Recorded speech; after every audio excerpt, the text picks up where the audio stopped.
Study IQ IAS, अब तैयारी हुई अफोर्डेबल।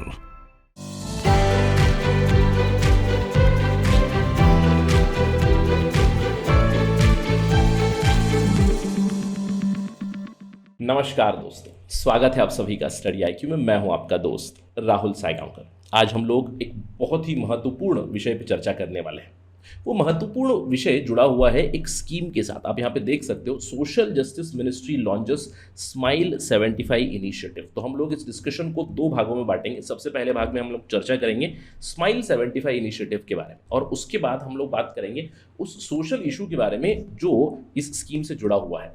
मैं अभी तक उस सोशल इशू के बारे में क्यों नहीं बता रहा हूँ, क्योंकि एक छोटा सा सवाल है आपके लिए, छोटा सा MCQ। स्कीम से जुड़े हुए कई बार इस तरह के सवाल आते हैं। With reference to smile 75 scheme recently in news, which of the following is true? Again I would consider this is a very easy question. अगर आपको इस स्कीम के बारे में पता है तो काफ़ी आसान सवाल बन जाता है। कुछ ऑप्शन मैंने बनाया आपके लिए। पहला है, it is a scheme for creating 75 open defecation tourism districts in India. Second, it is a scheme for comprehensive rehabilitation of persons engaged in begging in 75 municipalities. Third, it is a scheme for awarding 75 lakh entrepreneurial incentive to 75 women yearly. And fourth is, it is a scheme for giving 75 scholarship to brightest 75 SC/ST students to study abroad or for higher education abroad. तो इन चारों में से कौन सा सही जवाब है, आप मुझे बताइएगा। 5 सेकेंड लीजिएगा and do try to answer it. अगर आपको इस चीज़ के बारे में इंफॉर्मेशन नहीं है, then I would consider it would be a tough question, because the options are quite similar, जहाँ पे 75 नंबर आपको मिल जाएगा। लेकिन अगर आपके पास इंफॉर्मेशन है, this is a very easy question, right? So do attempt it and let me know how did you do. तो हम लोग बात करने वाले स्कीम के बारे में और एक सोशल इशू के बारे में। Let us begin our discussion. लेकिन उससे पहले आप जानते हैं कि स्टडी IQ का लाइव फाउंडेशन बैच शुरू हो रहा है 22 अगस्त 2022 से। तो उस डेट से पहले आपको एनरोल करना है। आशा करता हूँ कि आपने इंडिपेंडेंस डे सेल का फ़ायदा ज़रूर उठाया होगा, एनरोल किया होगा। अगर एनरोल नहीं किया है तो अब भी आप एनरोल कर सकते हैं। अगर आप कोड इस्तेमाल करोगे राहुल लाइव, आपको ये पूरा कोर्स मिलेगा ओनली फॉर 18,499। और इस कोर्स की वैलिडिटी होगी 24 मंथ्स। यानी कि आप अगर 2023 के लिए तैयारी कर रहे हैं उसके लिए तो काफ़ी मदद करेगा ही करेगा, 2024 के लिए भी काफ़ी मदद करेगा। It's validity is 2 years. So do enroll as soon as possible. चलिए चर्चा पे वापस चलते हैं और बात करते हैं स्माइल के बारे में। I know that you will get the answer now. Union minister for social justice empowerment launches smile 75 initiative. और ये स्माइल 75 है क्या? इट इज अ स्कीम और an initiative for comprehensive rehabilitation of persons engaged in begging in 75 municipalities. यानी कि हम लोग एक सोशल इशू के बारे में बात करने वाले हैं in India, which is beggary. So we gonna talk about the issue of beggary. लेकिन उससे पहले इस स्कीम के बारे में जानकारी लेते हैं। स्माइल 75 है क्या? स्माइल एक एक्रोनिम है। Smile stands for support for marginalised individuals and livelihood and enterprise, for their livelihood and enterprise, right? अब एक सोशल इशू है इंडिया में, परसिस्टिंग प्रॉब्लम है बेगरी की, राइट? यानी कि भिक्षावृत्ति की, भीख मांगने का जो कॉन्सेप्ट है इंडिया में काफ़ी ज़्यादा प्रिवेलेंट है। आप देख सकते हो हर जगह पे, आप सिग्नल पे you can find it on signals, outside temples, outside मस्जिद, out everywhere, right? You must have seen, it's a social problem. अब उसके रेजोल्यूशन के लिए सरकार ने फॉर्मुलेट किया है smile scheme. Smile stands for support for marginalised individuals for livelihood and enterprise. यहाँ पे क्या होगा?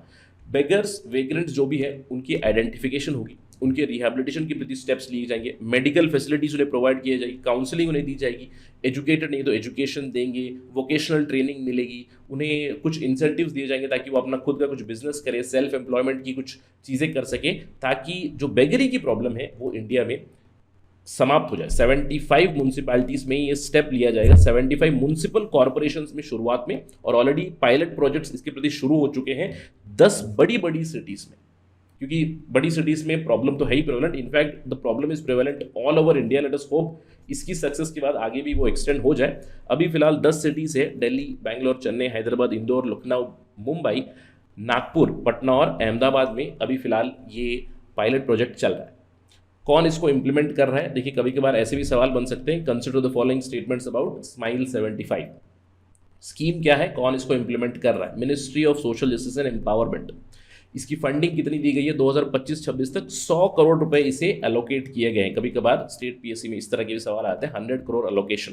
अब ये जो स्माइल 75 है, यहाँ पे दो जो ऑलरेडी स्कीम्स चल रही थी, सेंट्रल सेक्टर स्कीम थी, आपको ध्यान देना है, सेंट्रल सेक्टर यानी कि कंप्लीट फंडिंग केंद्र सरकार से आ रही है, central sector scheme for comprehensive rehabilitation of transgender persons, और एक और central sector scheme for comprehensive rehabilitation of persons engaged in begging. तो इन दोनों स्कीम्स को अभी मर्ज किया गया स्माइल 75 स्कीम में, यानी कि स्माइल 75 जो यहाँ पे इंप्लीमेंट हो रही थी इन म्युनिसिपल कॉर्पोरेशंस में, पार्डन मी, ये जो तो स्कीम्स यहाँ पे इंप्लीमेंट हो रही थी उन्हें स्माइल 75 में अभी इनकॉर्पोरेट कर रहे हैं। अब यहाँ पे प्लान ऑफ एक्शन क्या होगा? केंद्र सरकार की ministry of social and empowerment तो इन्वॉल्व है ही है, केंद्र राज्य सरकारों से मदद लेंगे, लोकल जो बॉडीज़ होती हैं, अर्बन लोकल बॉडीज़ हो गई, दूसरी बॉडीज़ है, उनसे भी मदद ली जाएगी, वॉलंटरी ऑर्गेनाइजेशंस, एनजीओ, सीबीओस, इंस्टीट्यूशंस यहाँ पे साथ में आएंगे फॉर आइडेंटिफिकेशन, रिहैबिलिटेशन, ट्रेनिंग, ताकि उनकी मदद मिले, उनको मदद मिले, राइट। तो बेगिंग की जो प्रॉब्लम है उसे रिजॉल्व करने के लिए ये स्कीम आई है स्माइल 75, इसके बारे में ध्यान रखिए। तो ये तो हमारा डिस्कशन था स्माइल 75 के बारे में, that's the first part of discussion. Let's have a bigger discussion, a discussion about the problem of beggar in India। कुछ सवाल है आपके लिए, और दो मैं कहूँगा दोनों सवाल एक दूसरे की कोरलरी है, सिंपल सा सवाल है। The problem of beggar in India is multi dimensional like any other social problem, you have to discuss this. इसके अलावा एक और सवाल है, in India there is no central law which penalises begging. Do you think कि India में एक wholesome बड़ा कॉम्प्रिहेंसिव सेंट्रल गवर्नमेंट का एंटी बेगिंग लॉ आना चाहिए? Will it end the menace of beggary? Again मैंने कहा कि दोनों सवाल कोरोलरी है, क्यों? क्योंकि अगर आप एक लीगल सॉल्यूशन लाओगे तो only legal solution can not end this menace, you need to understand that. केवल एक लॉ इसका सॉल्यूशन नहीं होगा। तो ये एक सोशल प्रॉब्लम है, इसको मल्टी डायमेंशनल सॉल्यूशन की ही जरूरत पड़ेगी। तो इस सवाल के प्रति थोड़ा सा कुछ डेटा लेते हैं। सबसे पहले, कितने बेगर्स है, कितने वेग्रेंट्स है इंडिया में?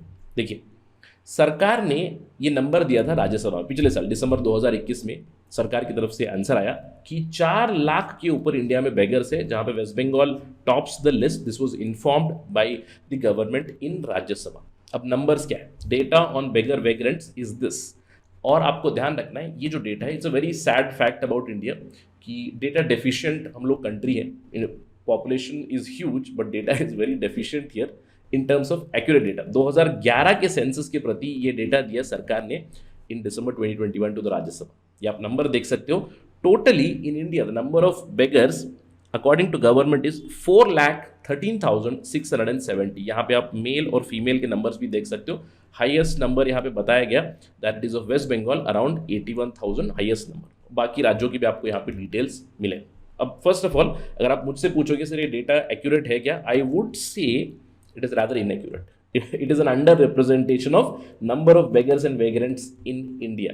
अब कॉमन सेंस भी अगर आप लगा लोगे तो नंबर आपको ज़्यादा मिल जाएगा। कॉमन सेंस कैसे? फॉर एग्जाम्पल, कितने मंदिर है, and pardon me, not just मंदिर, फर्स्ट ऑफ ऑल कितने मंदिर है, मस्जिद है, चर्च है, कितने रिलीजियस इंस्टीट्यूशंस। ये मैं क्यों कह रहा हूँ? क्योंकि नॉर्मली रिलीजियस इंस्टीट्यूशंस के बाहर आपको काफ़ी ये प्रॉब्लम दिखाई देगी, राइट। तो अगर अंदाजा नंबर भी देख ले कितने, लेट मी टॉक अबाउट मंदिर ओनली, कितने मंदिर होंगे on the back of my mind I would से Tamil Nadu has highest number of temples around 80,000। तो अगर हम लोग राज्यों का एक एवरेज भी निकाले तो मुझे लगता है कि 10 लाख से नीचे, यानी कि अप्रॉक्सीमेटली 7 लाख टेम्पल्स होंगे। सब मंदिर मस्जिद सारे मिला दोगे तो मुझे लगता है कि अराउंड 10 लाख तो इंस्टीट्यूशंस मिलेंगे। Again approximate number, 10 lakh religious institutions, and this number is way lesser than that, just an estimation, that's why I told you कि डेटा अभी ज़रूरत है। और कोविड-19 के चलते 2021 का जो सेंसस था वो भी डिले हो चुका है। अब आशा करते हैं कि जब भी सेंसस शुरू होगा, जब भी नंबर्स आना शुरू होंगे तो एक्यूरेट नंबर जरूर आएंगे in terms of this number of beggars and vagrants also. क्योंकि जैसे नंबर पता चलेगा तो आपको ये भी पता चलेगा कि क्या 100 करोड़ रुपए काफ़ी है। That's the important factor here. मतलब आपको पॉलिसी प्लानिंग में, पॉलिसी इंप्लीमेंटेशन में काफ़ी मदद मिलेगी इन terms of funding, in terms of number of initiatives, कितने रिहैबिलिटेशन सेंटर बनने हैं, कितने वोकेशनल ट्रेनिंग सेंटर्स बनने हैं। क्योंकि आप बेगर्स वेग्रेंट्स को रिहैबिलिटेट करना है तो इंफ्रास्ट्रक्चर की जरूरत पड़ेगी, राइट। तो एक्यूरेट डेटा की जरूरत है सबसे पहले। इसके अलावा इन जनरल अगर हम लोग बात करें why it is a social problem, देखिए अगर हम लोग इसको एक लीगल सोल्यूशन लाएंगे, लीगली अगर बेगिंग को पिनलाइज कर देंगे, ऑल्दो मैंने आपको बताया कि सेंट्रल लॉ कोई नहीं है, लेकिन अलग अलग राज्यों में उनके खुद के पीनल लॉज बने हुए हैं। अब 22 राज्यों में anti begging laws, anti begging rules, regulations बने हुए, and most of them are based on one of the earliest act, prevention of begging act 1959, Bombay prevention of begging act. और आपको ध्यान देना है, ये जो Bombay prevention of begging act है, it is applicable to other metro cities also. इसी powers के अंडर दिल्ली सरकार ने भी रूल्स बनाए थे, एंटी बेगिंग रूल्स। अब देखिए, जब ये बने थे, it was challenge in the court of law. तो पब्लिक इंटरेस्ट लिटिगेशन फाइल हुई, जिसमें 2018 में दिल्ली हाई कोर्ट ने डीक्रिमिनलाइज कर दिया है बेगिंग। तो सबसे पहले अभी आपको ये समझना है that begging is decriminalised. Provisions of Delhi prevention of begging rules 1960 which were formulated under Bombay prevention of begging act 1959, इनको डीक्रिमिनलाइज कर दिया गया। अब ये क्यों किया? अगेन, अगर हम लोग एक लीगल दृष्टिकोण से देखें तो बेगिंग को क्यों डीक्रिमिनलाइज किया? दिल्ली हाईकोर्ट का मानना था कि it goes against the fundamental rights, some fundamental rights like article 14, right to equality के खिलाफ जाएगा, स्पेशली राइट टू लाइफ के खिलाफ जाएगा। तो सरकार की ये जिम्मेवारी रहेगी to rehabilitate, not to penalise, सजा नहीं देना। देखिए, कुछ रूल्स ऐसे बने हुए हैं जहाँ पे बेगिंग को 3 साल की सजा है। बेगिंग में 3 साल की सजा, इम्प्रिजनमेंट, फाइन, और again police harassment, exploitation, added issues are already there, right? तो इसीलिए डीक्रिमिनलाइज्ड है। दैट्स व्हाई जो सवाल था, क्या एक कॉम्प्रिहेंसिव एंटी बेगिंग लॉ अगर आएगा तो क्या वो मेनेस खत्म कर पाएगा? Problem would be, the answer would be no perhaps, right? क्योंकि प्रॉब्लम मल्टी डायमेंशनल है, मल्टी डायमेंशनल सोल्यूशन की जरूरत है। Of course law and order has to improve, but क्यों इंडिया में बेगिंग की इतनी ज्यादा प्रॉब्लम है, इसको हमें समझने की जरूरत है, क्योंकि जैसे समझेंगे we might be able to address some of the issues. सबसे बड़ी प्रॉब्लम है पॉपुलेशन की। Population, again a social issue, population control, population stability is needed in India. इसके अलावा अगर हम लोग बात करें, these are all economic issues, these are connected to money. Population, high population is one of the problems. इसके अलावा poverty यानी कि गरीबी सबसे बड़ी प्रॉब्लम है। इसके अलावा अनएम्प्लॉयमेंट, नौकरी नहीं है, unemployment is another problem because of which is the social problem. अगर गरीबी है, नौकरी नहीं है, people are resorting to begging. इसके अलावा इकोनॉमिक इनइक्वालिटी है, distribution of resources has been skewed, education सभी में समानता से नहीं मिली हुई, illiteracy is also one of the biggest problem. इसके अलावा government apathy is an issue. Government apathy and poverty are heavily connected. 75 साल हो चुके हैं इंडिपेंडेंस को, अभी भी गरीबी हटाओ ही हमारा मोटो चल रहा है। गरीबी हटाओ, yes of course poverty alleviation is needed, but government has to come into action. और स्माइल 75 जो ये है स्कीम है, let us hope that it brings some solution, that it brings rehabilitation to the problem of this beggary. इसके अलावा law and order का भी problem है, स्पेशली अगर हम लोग बात करें, बेगिंग सिंडिकेट्स चलते हैं इंडिया में। Begging industry is a big threat to entire future of India. अब क्यों? यहाँ पे लॉ एंड ऑर्डर की भी प्रॉब्लम है। That's why I told you it's a multi dimensional problem. It is connected to your population, it is connected to your money, economy problem, it is connected to your education, it is connected to resource allocation, it is connected to governance. Good governance अगर आ जाए तो इस problem को हम लोग कम कर सकते हैं। लॉ एंड ऑर्डर अगर स्ट्रिंजेंट हो, जो ह्यूमन ट्रैफिकिंग होती है, पोरस बॉर्डर्स है बांग्लादेश के साथ, पोरस बॉर्डर्स है म्यांमार के साथ, ह्यूमन ट्रैफिकिंग होती है। आपने कई बार देखा होगा, जैसे कि मैंने आपको उदाहरण दिया, ट्रैफिक सिग्नल पे कहीं पे देखिए कि बेगर है, एक बच्चे को लेकर जा रहे हैं। कई सारे इसके ऊपर स्टिंग ऑपरेशंस भी हो चुके हैं कि जैसे आपने बच्चे को देखा तो बच्चा तो बेहोश है, they have been given some sort of medicine, तो बच्चे को लेकर बेगिंग के सिंडिकेट्स चल रहे हैं। कौन कर रहा है ये?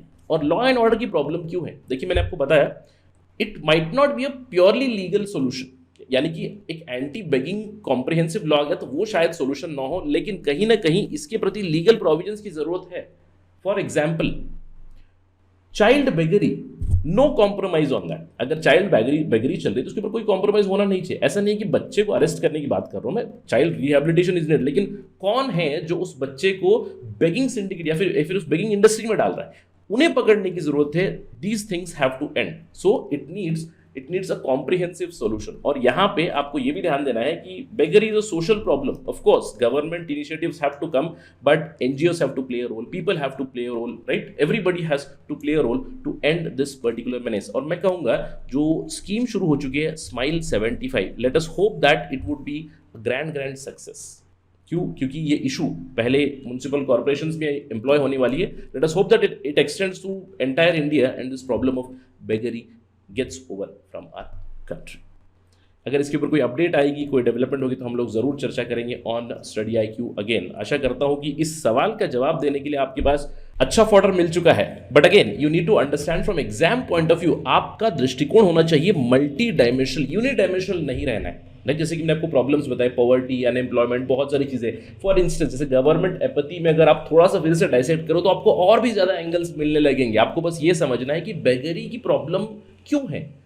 जैसे चाइल्ड बेगरी की प्रॉब्लम मैंने बताई क्योंकि सिंडिकेट्स चल रहे हैं, या फिर अगर एडल्ट बेगरी की बात करें तो unemployment is a problem, poverty is a problem. अगर हम लोग ओल्ड एज बेगरी की बात करें तो ओल्ड एज से जुड़ी हुई गवर्नमेंट एपैथी, या फिर हम लोग कह सकते हैं सोशल सिक्योरिटी नॉर्म्स नहीं है इंडिया में, सोशल सिक्योरिटी पेंशन की स्कीम सभी को पेंशन नहीं मिल रही है, जिनको भी पेंशन नहीं मिल रही तो बेगरी की प्रॉब्लम वहाँ पे प्रिवेलेंट ज़्यादा रहेगी। या फिर फिजिकली हैंडीकैप्ड लोगों की हेल्थ फैसिलिटीज इंडिया में प्रॉब्लम है, फिजिकली हैंडीकैप्ड लोगों के प्रति फैसिलिटी नहीं है, इक्विपमेंट अवेलेबल नहीं। तो इस तरह से मल्टी डायमेंशनल सोचते जाइएगा तो आपको पता चलेगा this is a big social problem for which we need a multi pronged strategy to solve it. और कहीं ना कहीं जो स्माइल है, this is a beginning, let us hope it's a success, right? With that note, let me end my discussion.